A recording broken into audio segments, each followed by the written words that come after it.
صبح خوري واقعي تنخواه نشته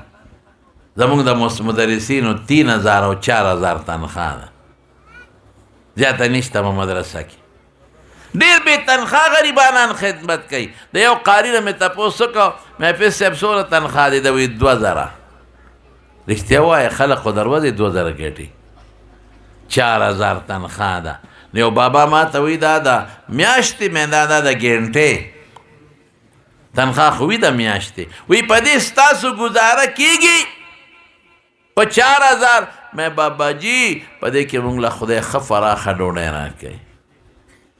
فراخه ښکلې جامه سپینه او سپین خشته پټکې او ښکلې سپلی واسکټ دا موږ له خدای راکوي او مې باباجي په دې 4000 تنخواه کې موږ الله عمرو او حجونو لم بوځي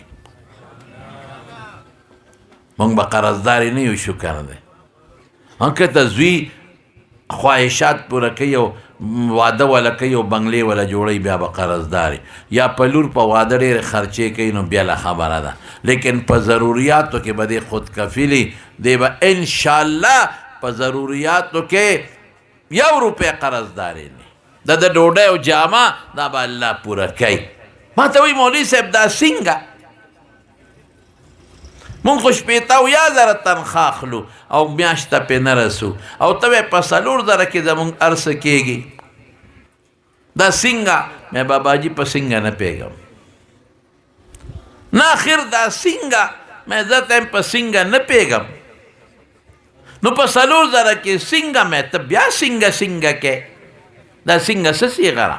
په دې نه پوهېږم که نه یار بس خدای زمونږ ژوند ښه تېروي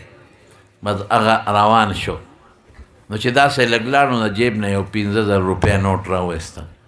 او واپس راغی ما ته مولوي صاحب دا ستا دپاره زما هدیه شوه واله مې ډېره ښه ده چې ما واغېشتې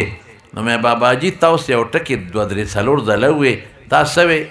وی ما وی چې دا په 4000 ستاسو ګزاره څنګه تېرېږي دا څنګه مې دا څنګه ستا له جیب نه خدای راوایستې او ماله یې راکړې ستاړه کې خدای واچول چې ورکه که نه دا څنګه شو ډوډۍ د چا لاس کې راووایه د وروستو ملګرو ته هم شوق سره ووایه رزق چا سره دی روزي د چا لاس کې ده د کافرانو له روزي څوک ورکوي د سپو له څوک ورکوي د څاروو له څوک ورکوي د مرغانو له څوک ورکوي په دریاب کې د میانو له څوک ورکوي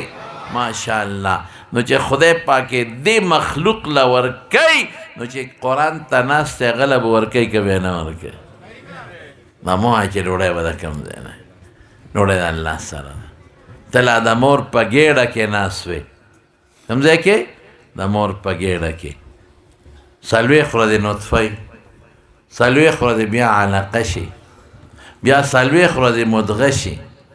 بیا 120 دن چې 3 چلې د مور په ګېډه کې تېرې کړي نو بیا 120 د اسمت پکې ساه واچوي نو د بخاري حدیث دی او د نورو کتابونو نو فرشته را الله نه تپوس کوي نو ډېر څو تپوسونه دي یو پکې دا دی چې مر رزق الله څومره رزق او څه رزق دا وله ولیکم نو الله وی ولیکه وله دومره رزقه نو فیکتبو دا رزق ولیکلی شي او دی د مور په ګېډه کې پروت دی نو روزي خو ستا د مور ګېډه کې وې ته چې لیکلی شوې ده تا له دنیا ته هم تشریف نه راوړی او ستا روزي لیکلی شوې ده نو رزق څوک ورکوي ووایې نو رزق سوچ به نه کوي چې خدای خپل کافر او مشرک د خدای دشمن دی چې هغه له روزي ورکوي نو چې قرآن ته یې ناست دی هغه له به نه ورکوي خامخا به انشاءالله راکوي الله وعده کړی ځکه مې خامخا وي نور زموږ د معتزله او د وجوب د اصلح